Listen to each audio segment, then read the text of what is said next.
அன்பு உறவுகளுக்கு வணக்கம். இது தமிழ்நாடா தற்குறி நாடா அப்படின்ற அளவுக்கு தான் என் மனசு கேக்குதுங்க. என்ன தப்பா நினைச்சிட்டாலும் சரி. என்ன காரணம்னு கேட்டீங்கன்னா, 2 நடிகர்கள் நடு தெருவுல இறங்கி இப்ப அடிச்சுக்கிறாங்க கோஷ்டி மோதல். அதாவது திரிசாவை தப்பா பேசுறியா அப்படின்னு சொல்லி ஒருத்தன் இங்கிருந்து செருப்பு தூக்கி அடிக்கிறான்.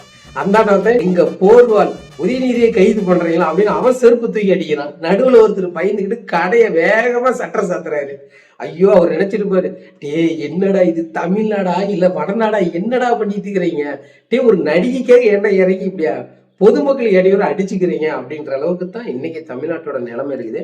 இதை பாக்குறப்ப சத்தியமா சொல்றேன், நாம் தமிழர் கட்சியில இருக்கிறேன்னா அண்ணன் சீமானுக்கு ஓட்டு போட்ட பத்தி நான் சந்தோஷப்படுறேன். ஏன்னு கேட்டா, இந்த நாடெல்லாம் இப்படி தறிக்கிட்டு போயிரும் அப்படின்றதுனாலதான் அண்ணன் சீமான் அவர்கள் படிச்சு படிச்சு சொன்னாங்க. அது உங்களுக்கு புரியலையான்னு காணொலியா போட்டெல்லாம் என் நாட்டை எப்படியெல்லாம் நான் வளமா மாத்த போறேன், இந்த மக்களுக்கான ஆட்சியை எப்படி கொடுக்க போறேன்னு சொன்னாரு. ஆனா ஒரு நடிகனுக்கு ஓட்ட போட்டு தெருவுல இறங்கி சண்டை போட்டுட்டு இருக்கிறாங்க. இந்த வடிவேல் சொல்லுவார்ல, ஒரு புறாவுக்கு போரா அக்க போரா இருக்குதப்பா அப்படின்ற மாதிரி ஒரு நடிகைக்காக போராடா அடிச்சுக்கிட்டு சாவறீங்களேடா. எதனால இதை சொல்றேன் அப்படின்னா, கர்நாடகாவில் முதல்வர் விஜயோட உருவப்படத்தை எரிச்சானுங்க, கிழிச்சு போட்டு கீழே திங்குன்னு மிதிச்சானுங்க. அவரோட ஜனநாயக படங்க வெளியானது பார்த்தீங்கன்னா, அதோட பேனரை டாரா கிழிச்சானுங்க. அவரோட உருவ பொம்மை செஞ்சு அதை பாட கட்டி எடுத்துக்கிட்டு போய் நடு ரோட்ல போட்டு எரிச்சானுங்க. அவ்வளவு தூரம் தமிழ்நாட்டு முதலமைச்சரை கேவலப்படுத்தினானுங்க, தமிழ்நாட்டை காரி துப்புனானுங்க. அதுலயும் கேப்டனோட மகன் இருக்கிறாருல பிரபாகரன், விஜய் பிரபாகரன், அவர் சொல்றாரு, காவேரி உன்னதும் இல்லை என்னதும் இல்லை நம்மது, நம்மோட காவேரின்னு சொன்னதே ஒரு குத்தம்னு சொல்லி அங்கிருந்து கர்நாடகக்காரனே விஜய் பிரபாகரனை திட்டுன்னு திட்டிட்டு இருந்தாங்க. வெளி மாநிலத்துல இருந்த கர்நாடகக்காரன் நம்மளை இவ்வளவு அசிங்கம் பண்றான், தமிழ்நாட்டை தலைக்குழுவி ஏற்படுத்திட்டானுங்க. நெடுங்காலமா இந்த பிரச்சனை இருக்குது, காவேரி பிரச்சனை. இதுக்கு முன்னாடி இருந்த முன்னாள் முதலமைச்சர் ஸ்டாலின் அவரோட உருவப்படத்தை எரிச்சாருங்க. அப்ப அண்ணன் சீமான் அவர்கள் தான் கேள்வி கேட்டாரு, இது தமிழ்நாட்டு முதலமைச்சர் அவமதிக்கிற விஷயம் அப்படின்னு சொல்லி கேட்டிருந்தாரு. அதேதான் இப்போ வந்த முதலமைச்சர் விஜய் அவர்களையும் பாடை கட்டி ஏத்திட்டானுங்க. அதுக்கெல்லாம் எங்க தமிழ்நாட்டில் இருக்கிற தற்குறிகள் ஒரு கண்டன ஆர்ப்பாட்டம் நடத்தல, ஒரு போராட்டம் நடத்தல, அதுக்கு எதிர்ப்பா ஒரு காணொலி போட்டாங்களா காட்டுங்க கிடையாது. வாயே துறக்கல. கர்நாடகா என்ன வேணா தமிழ்நாட்டுக்காரன பேசிக்கலாம், தண்ணின்னு கேட்டா அடிச்சுக்கலாம், தமிழ்நாட்டு முதலமைச்சரை இழிவா நடத்திக்கலாம், அவரோட புகைப்படத்தை எரிக்கலாம், பாட கட்டலாம், காரியம் பண்ணலாம். அதுக்கெல்லாம் தமிழ்நாட்டுல ஒருத்தரும் வாய் திறக்க கூடாது. மீறி திறந்தா நம்ம ஏதாவது போராட்டம்னு பொதுமக்கள் இந்த மண் மீது அக்கறை கொண்டு, என் தமிழ்நாடுறா என் முதலமைச்சர்ரா, எப்படா கர்நாடகா நான் எங்களை அசிங்கப்படுத்தலாம் என் முதலமைச்சர் சொல்லி நாம போராட்டம் பண்ணோம்னா சட்டம் நம்ம மேல பாயும். நீ எப்படி பொதுமக்கள் இடையூறா இருப்பன்னு. அதுவும் இல்லாம இந்த ராஜ்மோகன் இருக்கிறார்ல, அவர் இந்த நீட் போராட்டத்துக்கு மாணவர்கள் போராட்டம் பண்ணும்போது பொதுமக்களுக்கு இடையூறா பண்ணாதீங்கப்பா, நீங்க ஓரமா பண்ணுங்க, ஆனா உங்களுக்கு நான் ஆதரவு தரேன் அப்படின்னு ஒரு பிட்ட போட்டாப்ல. இப்போ இங்க தாவக தற்குறி என்ன பண்ணிருக்கிறானுங்க, பொதுமக்களுக்கு இடையூறா தான் நின்றுட்டு இருக்கிற, நட்டு ரோட்ல இறங்கி அடிச்சுக்கிற, செருப்பு தூக்கி அடிச்சுக்கிற ஒரு போர்க்களத்தை உருவாக்கி விட்ட, வடநாடு ரேஞ்சி கொண்டு போயிட்ட. எவ்வளவு அறிவா இருந்தவனா இருந்த இந்த தமிழ்நாட இன்னைக்கு ஒரு நடிகை பேசிட்டான்னு சொல்லி இறங்கி நடு ரோட்ல அடிச்சுக்கிறீங்க, சண்டை போடுறீங்க. வெக்கமா இல்ல உங்களுக்குலாம்? எதுக்காக நீங்க சண்டை போடணும்? உரிமைக்காக. கர்நாடகாரன் நம்மளை இழிவா பேசுறானா, அங்க நில்லு, என் உரிமை, என் காவேரி நில்லு. ஒரு வார்த்தை தமிழ்நாட்டோட முதலமைச்சர் ஒரு வார்த்தை காவேரி என்னோட இது என்னைக்காவது சொல்லியிருப்பாரா? சொல்லல. அவரை கர்நாடகா முதலமைச்சர் போய் இவரு கேட்கறாரு, நான் வரட்டுமா, அதை வச்சு நான் ஒரு ரீல்ஸ் போட்டுக்கிறேன், அப்படியே உங்களோட வந்தோன்னா என்ன ஒரு ரவுண்ட் அடிங்க கர்நாடகாவை, நான் அதை வச்சே ஓட்டிக்கிறேன் அப்படின்னு சொல்லி அவர்கிட்ட போய் கேட்டுருக்கிறாரு.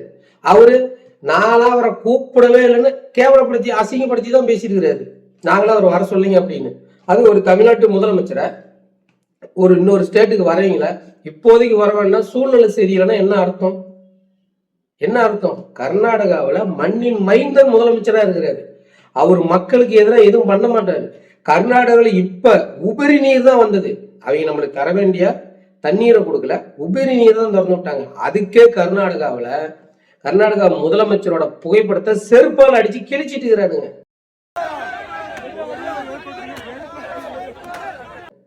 அவனுக்கு உணர்வு ஏன் உனக்கு இல்ல? ஏன் இல்ல? ஏன்னா இருக்காது. ஏன்னா ஒட்டுமொத்தமா என் தமிழ்நாட்டுல மண்ணுக்காக மக்களுக்காக நிக்கிறவன், என் தமிழ் உரிமைக்காக நிக்கிறவன் யாருன்னு கேட்டீங்கன்னா ஒரு 20 லட்சம் பேர் தான் இருக்கிறோம். மீதமுள்ள அத்தனை பேரும் தமிழனுக்கும் தமிழ்நாட்டுக்கு எதிராக தான் நிற்கிறாங்க. உண்மை இதுதான். இல்லைன்னா ஒரு ஒரு தமிழ் மண்ணுக்காக ஒரு தமிழ் மைந்தன் குரல் கொடுக்கிறவரை அசிங்கப்படுத்துறது, அவமானப்படுத்துறது, அவரை இழிவா பேசுறது, ஆபாசமா பேசுறது, தப்பு தப்பா போட்டோவை எடிட் பண்ணி வெளியில் விட்டு இதெல்லாம் நீங்க குளிர்க்கு அஞ்சுக்கிறீங்க. எங்கள் அண்ணன் சீமான் அவர்களையும் நாம் தமிழ் கட்சியும் கட்சியில பயணிக்க உரைகளையும் அசிங்கப்படுத்துறத நீங்க நினைச்சு இன்னைக்கு ஒட்டுமொத்த தமிழ்நாடும் அசிங்கப்பட்டு நிக்குது. இததான் எங்க அண்ணன் படிச்சு படிச்சு சொன்னாரு. டே தலைவனை திரையில தேடாத தரையில தேடுன்னு. இன்னைக்கு என்ன வேலை பார்த்து விட்டுக்கிறீங்க? ஒரு நடிகைக்கே நடு ரோட்ல இறங்கி அடிச்சுக்கிறீங்க. ஒரு பக்கம் எனக்கு சந்தோஷமா இருக்குது. எதனால தெரியுமா? நாம சொன்னோம், இவங்க கேட்கல, மக்களெல்லாம் ஒப்பேரி வச்சுக்கிட்டு இருந்தோம். இப்போ கட்சிக்காரர் 2 பேரும் நடிகையாக நடுத்தரும் நடிகை அடிச்சுக்கிறான். பொதுமக்கள் எல்லாம் பயத்துல கடையை சாத்திட்டு காலி ஓடிட்டு இருக்கிறாங்க. என்ன மானங்கட்ட நாடுறா இது? ஏன்டா அப்படி ஆயிட்டீங்க எல்லாம்? கொஞ்சமாவது அறிவு இல்லையா? அவங்க யோசிச்சு பார்க்க மாட்டீங்களா? அவன் டிவிக்காரன் தான் சீண்டி விடுறான், அவங்கள ஸ்குரு ஏற்றி விடுறான், போன்னு. அந்த கூட்டத்துல இப்போ மாறி மாறி அடிச்சுக்கிட்டு என்ன பண்ணுவீங்க? என்ன பண்ணுவீங்க? ஏதோ ஏதோ ஒரு கூட்டத்துல ஏதோ ஒரு அசம்பாவிதம் நடந்துருச்சு, எவ்வளோ ஒருத்தன் செத்து தொலைஞ்சிங்கன்னா என்னடா பண்றது? உடனே அரசு வேலையும் தூக்கி கொடுப்பாரு அவரு. என்ன மானங்கட்ட போடக்கூடாது. ஆனா விஜய்க்கு வக்காலத்து வாங்கினான்னு பாத்தீங்களா? தேர்தலுக்கு முன்னால ஒருத்தனாவது இதை பத்தி காணொலி போறானா? போட மாட்டோம். இது அசிங்கம், பொது வழியில இறங்கி நீங்க சண்டை செய்யறதா உங்க மாற்று அரசியலா? இதுதான் திமுக அதிமுக எல்லாம் பண்ணிக்கிட்டு இருந்தது. தலைவர் ஒரு பிரச்சனைனா ரோட்ல இறங்கி பொது சொத்தை சேதப்படுத்துறது. ஆனா நீங்க மாற்றுன்னு சொல்லிட்டு வந்து நீங்களும் அதே பண்றீங்களே அப்படின்னு ஒருத்தனாவது கேள்வி கேட்பானா? கேட்க மாட்டான். ஏன்? அவன் காசுக்கு தானே வேலை செஞ்சான். அவன் எப்படி ஒரு பொருளை வந்து ப்ரமோட் பண்ணி இது வாங்குங்க நல்லா இருக்கும் அப்படின்னு சொல்றானோ, அதே மாரி விஜய் கிட்ட காசு வாங்கிட்டு விஜய் வந்து நல்ல ஆட்சி தருவாரு, இந்த மூஞ்சி பத்து அவர் தான் விஜய், ஒரு ஓட்ட போடு விசிலுக்கு ஓட்ட போடுன்னு சொல்லிட்டு அவன் ஓடிட்டான். இன்னைக்கு பாதிக்கப்படுறது யாரு? நம்ம. ஆனா தமிழ்நாட்டுக்குள்ளே நீங்க 2 பேரும் அடிச்சுக்கிட்டா எப்படிப்பா? என் தமிழ்நாட்டு உரிமைக்காக வெளி மாநிலத்துல சண்டை போடு, உரிமைக்காக நில்லு. நிக்க மாட்டேன். ஏன்னா இவங்கெல்லாம் உள்ளூர் ரவுடிங்க. உள்ளூருக்குள்ளேயே அடிச்சு நான் பெரியால நீ பெரியாலும் கட்டிக்குவானுங்க. இதுதான் வந்து நம்ம இனத்துக்குள்ளேயே சண்டை முட்டி விடுற வேலை. ஒரு பிரிவினையை ஏற்படுத்தணும். இப்ப தெரியுதா யார் பிரிவினவாத அரசியல் செய்யறாங்கன்னு? மக்கள் எப்போதும் ஒற்றுமையா இருக்கக்கூடாது. ஒரே மண்ணில் இருக்கிற தமிழ் மண்ணில் இருக்கிற பிள்ளைங்க நடுத்தரும் இறங்கி அடிச்சுக்கிறாரு. இவனுங்கெல்லாம் வச்சுக்கிட்டு நீங்க வந்து இந்த நாட்டை மேலத்த போறேன்னு நினைக்கிறீங்க சீமான், இது நடக்குமா? எவ்வளவு பெரிய தரிகிரியா வரிட்டானுங்க பாத்தியா? ஆனா ஒண்ணு, இதுல உண்மையாலுமே மனசார ஒரு இடத்துல மட்டும் நான் விஜய் வந்து வாழ்த்துறேன். எதுக்காக தெரியுமா? ஒரு தடவை எங்க அண்ணன் சீமான் அவர்களுக்கு வந்து விசாரணைக்கு வர சொன்னாங்க. அப்ப வந்து அண்ணன் வெளியில இருந்தாரு. அப்ப அந்த நோட்டீஸ் கொடுக்குறன்ற பேர்ல அத்துமீறி அண்ணனோட வீட்டுக்குள்ள போய் காவலரை அடிச்சு எங்க அண்ணியார்கிட்ட தேவையில்லாம ஒருத்தன் பேசினா பார்த்தீங்களா ஒரு காவல்துறை. அதே நிலைமை இன்னைக்கு உதயநீதிக்கு வந்திருக்குது இல்ல?